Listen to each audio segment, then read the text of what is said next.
Hello everyone, hope you're doing well. We are in War Thunder and we're having a look at the vehicles that are on sale in the pack sale on the Gaijin store. This video will cover the ground vehicles and also the naval vehicle, since there's literally only one of them. And I thought I would just stick them in this video instead of doing its own independent one. And the other thing to mention is if you want to pick up any of these packs on the store, make sure to use my partner link so you can support the channel, also get my decal in the game, and get some additional discounts on other parts of the store. I'll leave a link in the pinned comment which will take you to a page with all of the packs on it, and if you go through that link then you'll support the channel.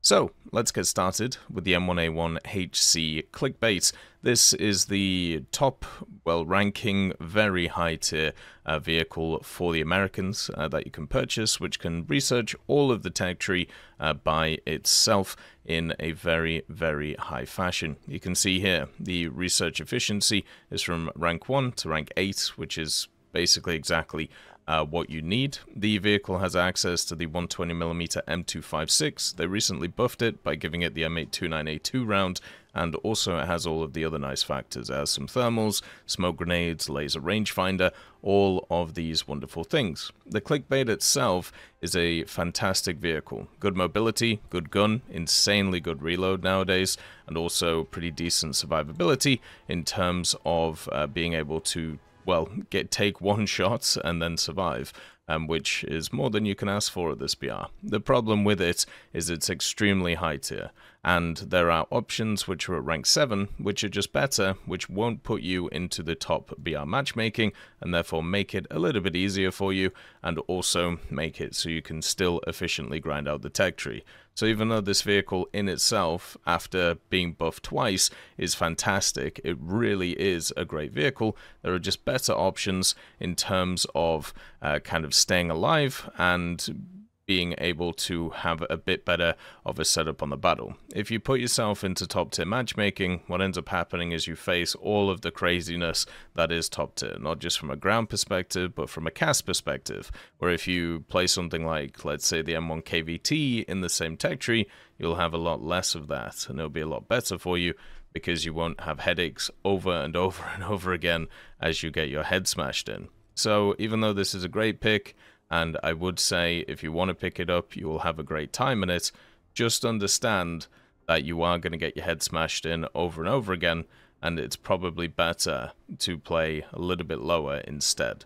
The next vehicle is the ZTZ96AP. This is the Type 96A prototype. It's very similar to the one that's in the tech tree. The only real difference between them is the dazzlers. This thing gets a optical active protection system. Doesn't really do anything against anything that it faces.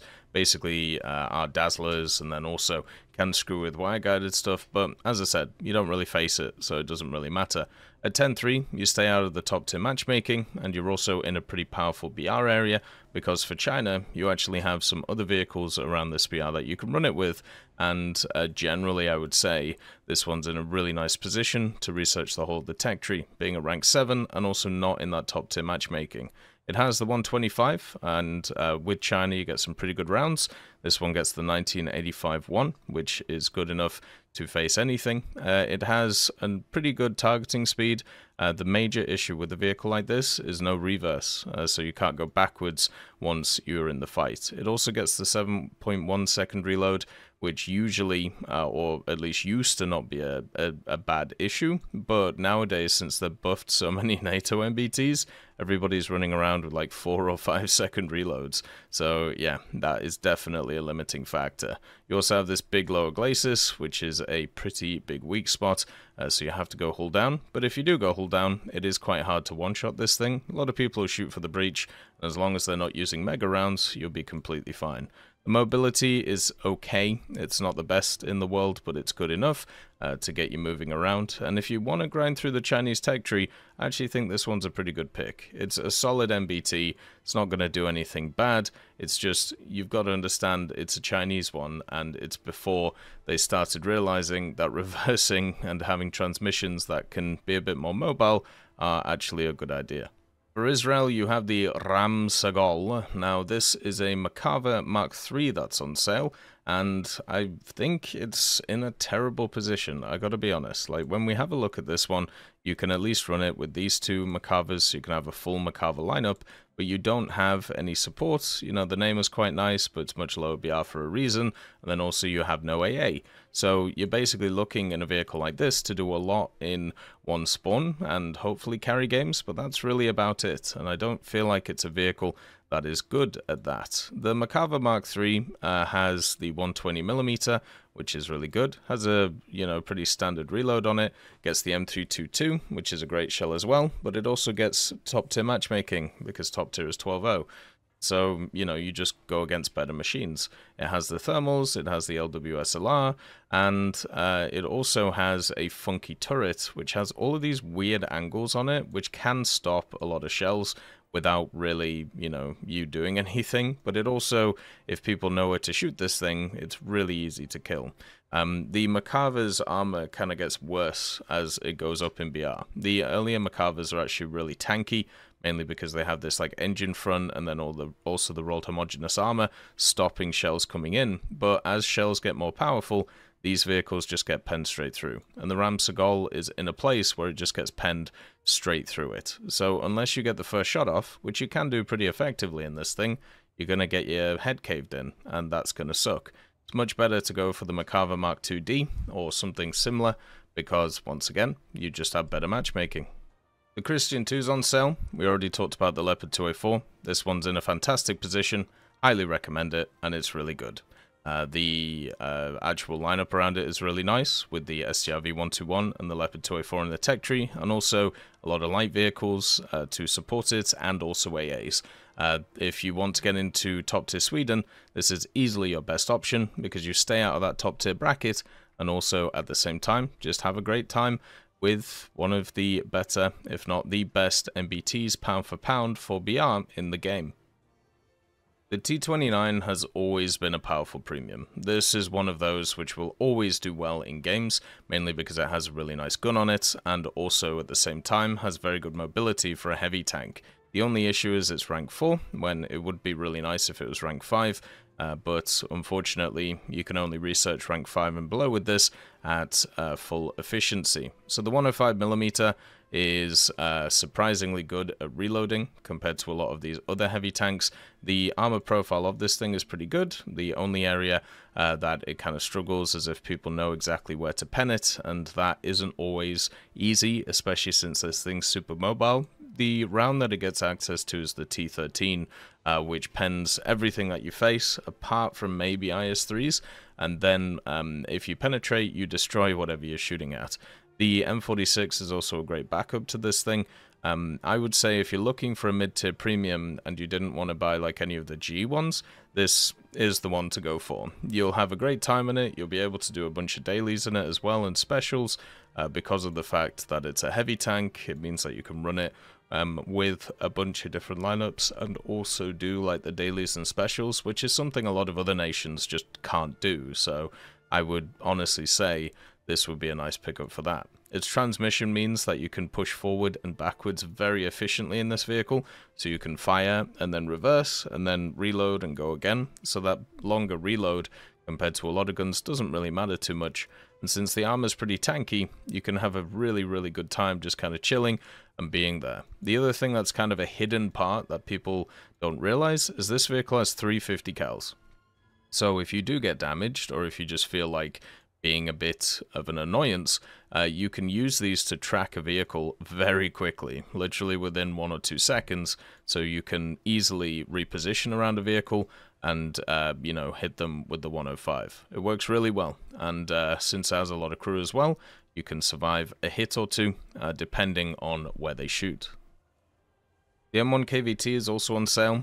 This one is better if you actually remove the Viz mod, by the way, because the Viz mod stops you from getting the gun on target a lot of the times. But the M1 KVT, it's a 10.7 premium. This one is the one to purchase if you want to grind out the American tech tree. The Clickbait, as we talked about, is a very good vehicle, but it also gets top BR matchmaking. This one doesn't, since it's a 10.7. So the top BR in ground right now is 12.0. So this one cannot get into that 12.0 matchmaking, which helps it out so much compared to its compatriots. It has a 5-second reload on the 105mm, it has smoke grenades, it has mobility, it has pretty much everything you would ever want. It has the M774, which, let's be honest, isn't the best round at this BR, but the M1 has everything else. The laser rangefinder, the Gen 1 thermals, the amazing mobility. It's one of those vehicles that you can play however you want because of that mobility. And it just makes it so much easier to play. The targeting speed is fantastic on the vehicle too, so is the gun depression, as long as you don't look behind you, and also the 50 cals, or 50 cal I should say, helps out quite a lot too. This is just an amazing vehicle, and easily the one to go for if you want to grind out this tech tree. The TURMS is one of those vehicles I feel has always been overrated, but nowadays with the 2S38 at the same BR and the T80UD at the same BR, this one is just nowhere near as good as them. The issue is it's a T72A, so it has bad targeting speed on the gun, it has terrible elevation, it has the longer reload, and also it doesn't have the best mobility because it can't reverse. So once you're into a battle, you can't get out. And yeah, the fact is, the ones to pick up for this lineup were the T80UD and the 2S38. If you miss those out, don't buy this one. Just wait until those go back on sale, so you don't kind of give yourself headaches trying to play this thing. The Centauro RGO is an interesting one, and as somebody who's a fan of the Centauro 2 MGS, or just the MGS, I really enjoy the Centauro chassis with the 120mm on it. The problem is it's not a vehicle that is great in its current matchmaking because of what's around it in terms of what's in the tech tree, but also at the same time because there are better options. The OF40 MTCA is just infinitely better as a premium than this thing at its BR, and there are also other options that are just better now. So the RGO is fun. You know, the mobility of the chassis is great, the thermals on this thing are amazing, and then also the CL3143 is fantastic too with the LWSLR, so you always know when you're getting targeted and you can reposition accordingly. It doesn't have the greatest gun depression, which is one of the problems, but it does have a great reload for this main gun. But yeah, I feel like there are just better options. If you like this type of vehicle, I personally really enjoy these types of vehicles, so I would pick it up because it suits me and my playstyle, you know, the heavy gun light vehicles. But I feel like if you are looking for a vehicle to grind out top tier, it doesn't give you a lot of survivability. It's more of a niche playstyle compared to a lot of the other premiums that are around there, so I'd probably go for something like an OF40 just to make it a little bit easier, especially since that 9093 area for Italy is so strong right now, and it's just insanely powerful. The T55AM1 is on sale. This one is always a good pickup because, once again, it's a quite low BR rank 6 vehicle. It's one of those which actually surprisingly has quite a low BR for where it is, and this means that you just get really good matchmaking and also get really good research with it. The vehicle has the 100mm D10T. Targeting speed isn't great on it, but it does have a stabilizer, so you can swing around the hole and hammer people with the gun. It does get APF SDS, it gets a funny AT gem, and also a bunch of other rounds that you can use too. It gets the laser, it gets smoke grenades, gets the additional composite armor that you can see here. Generally, it fits really well in the lineups that are there. Right now, the meta is around 9.3, but the Soviets do have a pretty decent 9.3, and you know, you can use the T55AM1 to get up to that area, but generally I would say at its BR it works fantastic, so I wouldn't worry about those things. I would just kind of enjoy this vehicle at its BR, because if you get into 8.0 matchmaking or 7.7 matchmaking, nothing can touch you. You just destroy everything, because you have the armor to stop the shells, you have, you know, the gun to destroy everything, and you have the decent mobility to wander around too. It's nuts that this vehicle has been a thorn in many people's sides for an incredibly long time, and it looks like that's not going to stop. So I would definitely say if you're looking to grind out the USSR and you didn't pick up something like the T80UD or the 2S38, this is the one to go for. The Object 120 is on sale again. I really can't stand this vehicle. I know a lot of people use this vehicle very effectively. This is not something that I have ever been able to work well around, and never really seen one do well either. The vehicle has terrible gun depression. It has a very good reload for the 152, but it still gets out reloaded by a lot of other vehicles.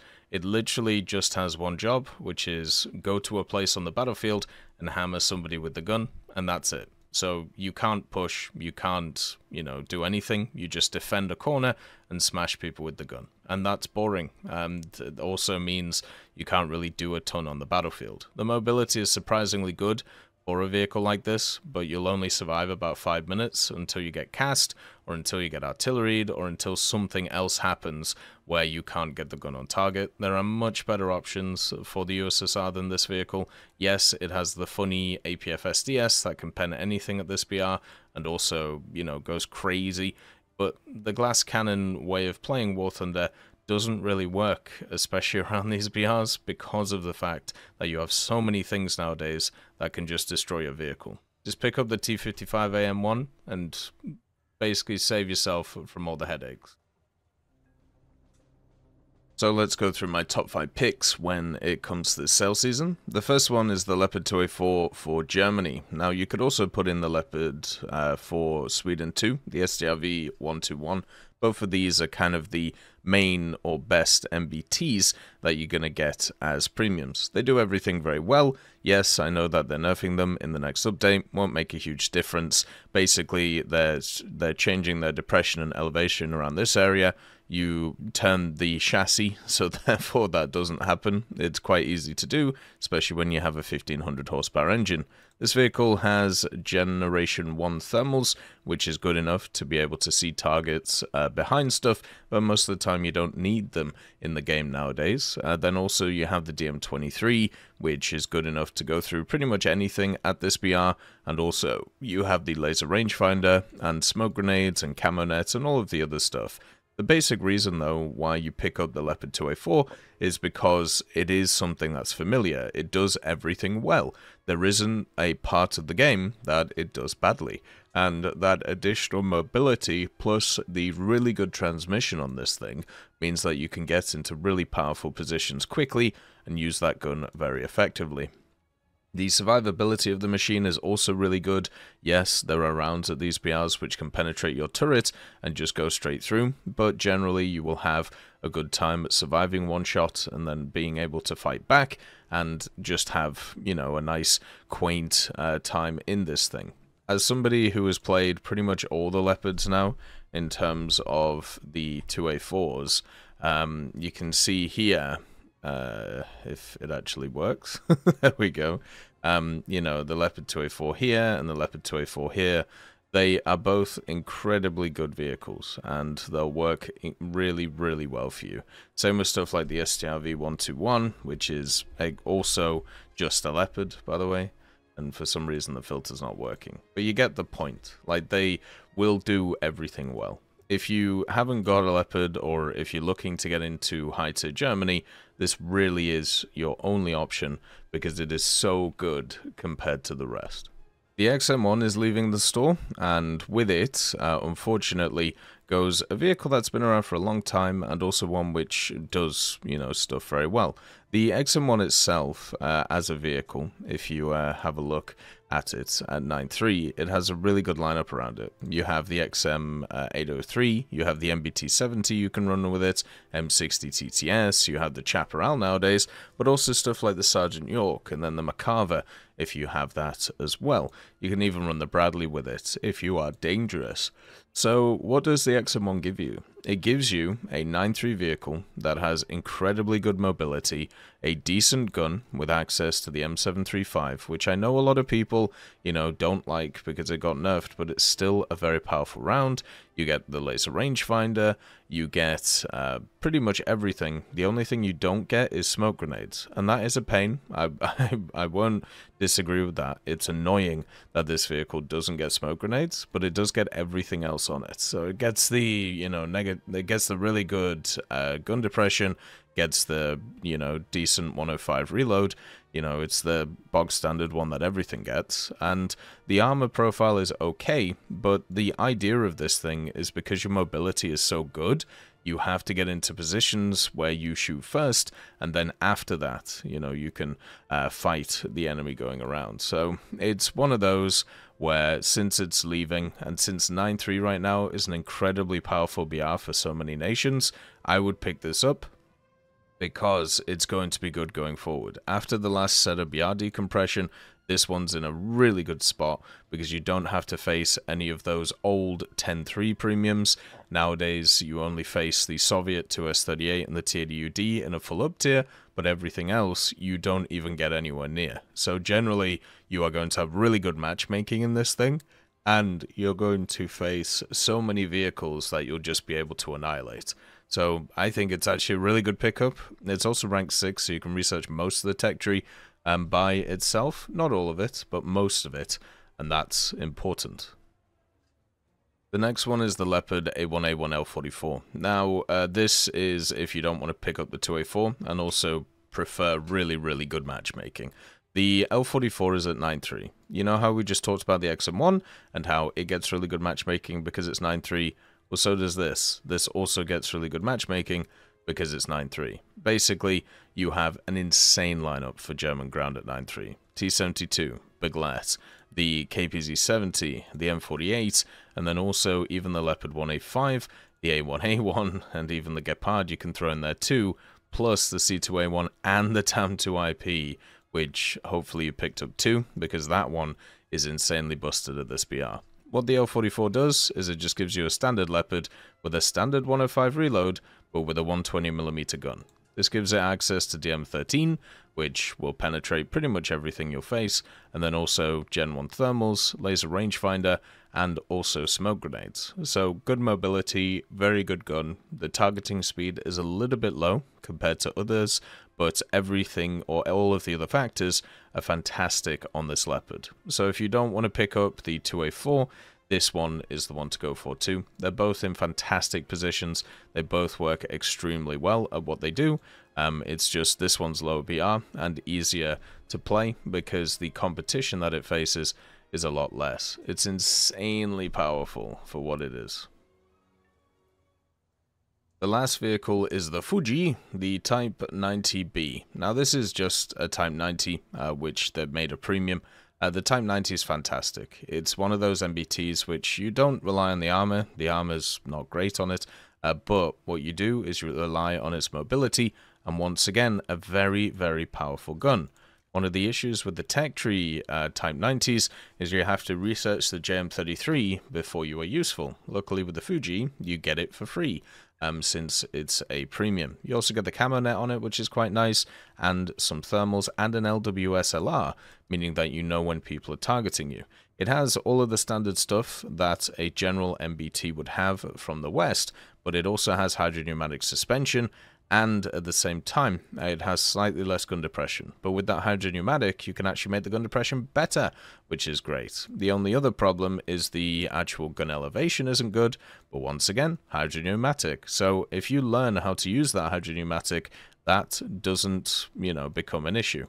The other part of it is the reload. This thing has a 4-second reload flat, meaning that even without crew skills, it's going to have a really, really good reload. And that means that you can wander about and just bang, bang, bang people with the JM33, which is good enough to face anything that you fight. And you'll just do really, really well with this machine. One of the only issues with this is if you don't have the lineup around it, this BR can be quite volatile, so you will just get exploded every so often. But luckily, you can get backups on this thing, or you can, play the standard tech tree vehicles alongside of it, which is really good. The targeting speed is fantastic for a vehicle like this. The general survivability is not, but it's another MBT where you use your mobility to get into power positions and make sure you shoot first. I would highly recommend playing a Type 90, whether it's the one which is here or whether it's the one in the tech tree. It's a fantastic experience and slightly different to the standard MBT. The last vehicle is the Arkansas, which is on sale. This is a 6.7 vehicle for the American Blue Water tech tree, and generally it will be good to get you through, a lot of the areas of the American tech tree.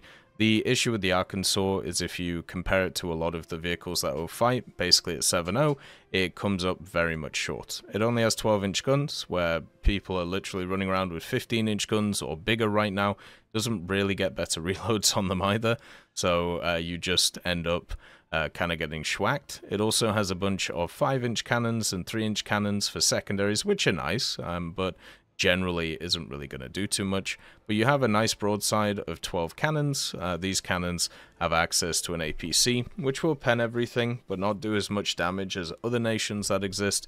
And also, even though you have a lot of armor, if your DPM can't keep up with the other people's, then you're just going to get battered over and over. It's much better to pick up other vehicles for the American naval, stuff like the Helena, stuff like the Moffett, even the Des Moines or the Des Moines if it turns up. But the main thing about it is American top-tier naval is not in a place right now where it's as good as other nations. Everywhere else in the Blue Water Tree is, but for some reason the top tier isn't. That will change as time goes on. But at the moment, picking up the Arkansas just means that you're going to get a bloody nose, and that's just no fun. You'll just keep getting hit over and over, and eventually pop, and then you won't be able to get any of the SL that you want out of this thing, or the research. So picking up something like the Helena, where you will get popped, but you will do a metric ton of damage while doing that, I think is a much better option. As always though, I hope you have a wonderful day, and I'll see you next time. I'd just like to thank GMG Smiley, CD Beans, Chieftain Mike, EMN3 Galaxy, Tulio Pontecorvo, Brendan Quinn, Carrion Crow, Gus Irenicus, Pyman, Wartinder, Teddy, Daniel Stanton, Martinez, B. Young, Ozzy Panzer, Alan Hacker, Liam Shear, Opium Prime, Lafouche, Sem Aslan, Uncle Bean, and Derek R. for supporting the channel.